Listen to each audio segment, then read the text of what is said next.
Welcome back to our calc series. Today our topic is estimating derivatives, and the reason why this is taken out as a separate skill is because this often appears on the FRQs, often by itself. And when estimating derivatives, there are mainly two scenarios. One is from a graph and one is from a table. So when given a graph, the derivative at that point is just the slope at that point. This is just the graphical interpretation of the derivative. Now, usually the graph will be quite linear at that point, so it's very easy to approximate. But generally, this is combined with the fundamental theorem of calculus, which we'll talk about much later. So therefore, we won't have too many of these questions for now. So our greater focus will be on tables. So another way of computing the derivative is by this method. What we are doing here effectively is instead of taking the point itself and another point, what we're doing is we're taking 2 points that are equally spaced from it, and we are taking the average rate over this interval. So this is just the average rate of change over a minus h to a plus h. So usually we only do a to a plus h for the normal derivative, but now we do a minus h to a plus h. So this is also another way that works, and in fact, many calculators use this. That's why they get the absolute value of x wrong. So what College Board likes to do is that they would give values for a plus and minus h, and they would ask you to estimate f prime of a. And the way we do this then would just be that this is equal to f a plus h, f a minus h over 2h. So no, actually notice this is not equal, but we always write approximately equals to. This is very important. So now we're going to demonstrate how to do this. So for example, here we have use the data in the table to estimate h prime of 6, the rate at which the height of the tree is changing at t is equal to 6. So 6 is what we care about. And clearly we choose the closest or most accurate interval for this. So what we can do is h prime 6 we can write is, approximately equal to. This is very important. You must write approximately equal to show that you're doing an estimation and not an exact calculation.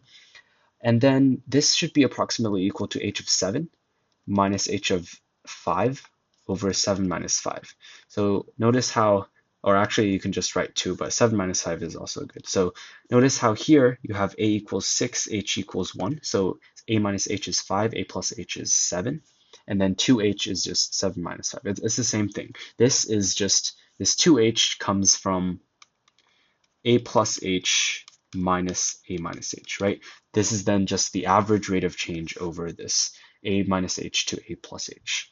So you can write it using the average rate of change, or you can just find what a and h are. But this is more, you can just take the average rate of change. This is more convenient. So evaluating this is 5 over 2. And this comes, it's best to write the unit. You write meters per year, because this is the rate at which the height is changing with respect to the time in years. So this is a half complete answer, because we also need to write a sentence that explains the meaning of h prime of 6. So what we can write is, we can write h prime of 6, which is equal to 5 over 2, is the rate at which the height of the tree is changing at t equals 6 in meters per year. So notice here how I talked about the idea of the rate at which the height is changing, the time, as well as, or like the independent variable, as well as the unit. So these are 3 important things that we should mention in our 1-sentence explanation. And usually the explanation only has to be 1 sentence. So then we move on to the next question. So here, it's a very similar thing. We are given the density of a bacteria population in milligrams per centimeter squared, and we want to find f prime of 2.25. So the way we estimate this is we just take this interval right over here. We take 2 and 2.5, and it's going to be roughly equal to f of 2.5 minus f of 2 over 2.5 minus 2. And this is equal to 10 minus 6 over 0.5, and that is equal to 8. And the unit of this is just milligrams per centimeter cubed, squared, milligrams per cm squared, per centimeter. So this is going to be milligrams per cm cubed. And the explanation would look just like this. So again, you mention this and the value, and then density of the bacteria population, rate, and then you talk about R, and then the unit. So a couple of things that you need to address. So here we have something very similar. We want to approximate R prime prime of 8.5 using the table of values. And notice R prime prime means you're taking the derivative of R twice. So sort of if you're talking about position, this would be the acceleration. And we'll talk more about this in Unit 3. But for now, all you have to know is R prime prime is the derivative of R prime. So if you want to look at this another way, you can pretend this is F and this is F prime, and that this is F. So it's pretty much the exact same thing. So R prime prime 8.5 is approximately equal to well, we're concerned about 8.5, and the best interval we have is here. Notice again, this is equally spaced. This is plus 1.5 minus 1.5, and so you can run through the exact same thing. So R prime 10, R prime 7 over 10 minus 7. That's going to be equal to negative 3.8 minus negative 4.4 over 3, and that's going to be 0.2. And the unit would be centimeter per day squared.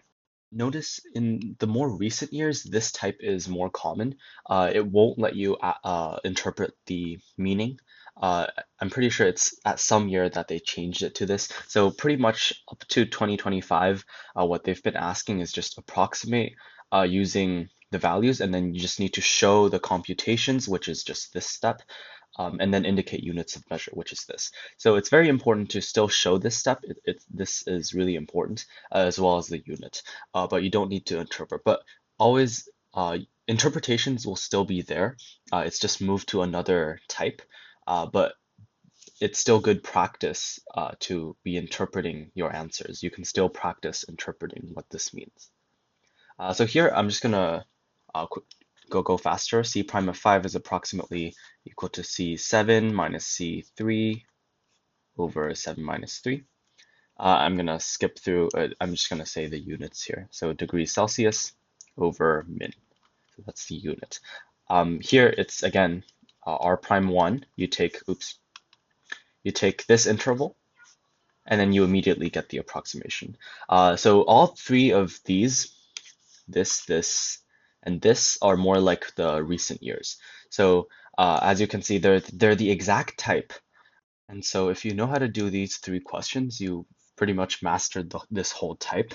And notice this is the second type we've covered so far. The first one was estimating limits from tables, and second one is estimating derivatives with tables as well. So this is a very solid type that appears consistently throughout APs. So knowing this is important to prepping for the exam. So next we have questions on graphs. And so for graphs, again, our strategy is just to find the slope at the point that we care about. So in this graph F over here, we have two semicircles and a straight line. That's given in the problem description. And we want to find, let me give a couple examples, F prime negative 3, F prime 0, F prime 6, and F prime of 10. So these are the values that we're trying to find. So we're going to start off with F prime negative 3.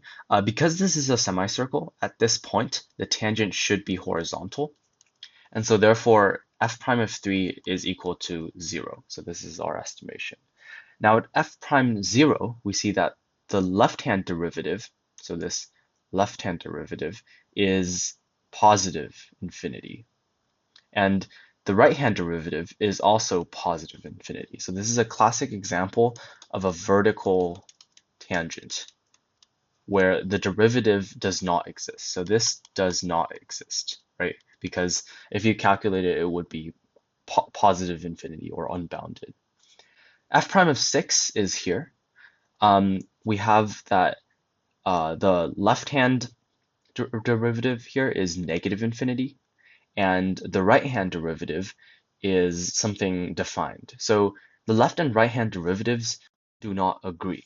So therefore, here, the derivative also does not exist. So this is an example of a cusp. Then for f prime 10 here, this is a straight segment. It is both continuous and the left-right derivatives seem to agree. So the way we can estimate this is one good way is just to take two endpoints. So this is a straight line, right? So the slope here should just be equal to the slope of this whole segment. So we can estimate f prime 10, 10, to be roughly, or like equal to in this case, f12 minus f6 over 12 minus 6. And that should give you 3 minus 0 over 6, and that's 1/2. So this is equal to 1 over 2. This one, let's say we want -1, 3, and 8. So for these two, we can immediately approximate. For -1, you can just use this line segment. You use these 2 points and take the average rate of change. And for 3 here, we can just take this line segment right over here. So these two are easy. But then for 8, we have something special. It is an endpoint. And as addressed in our last video, the derivative of an endpoint is just the derivative at its one-sided, the one side in which it exists. So here it is clearly the left-hand side. And on the left-hand side, the derivative seems to be, or like we have a vertical tangent, right? So the derivative seems to be positive infinity. And therefore, at 8, it does not exist. So while some endpoints do exist because its one side does exist, some do not because that side is not defined itself. So here for 8, the derivative is not defined. Okay, this is one more graph for you to practice. You can just try all the segments. And this is it for today's video. Thank you.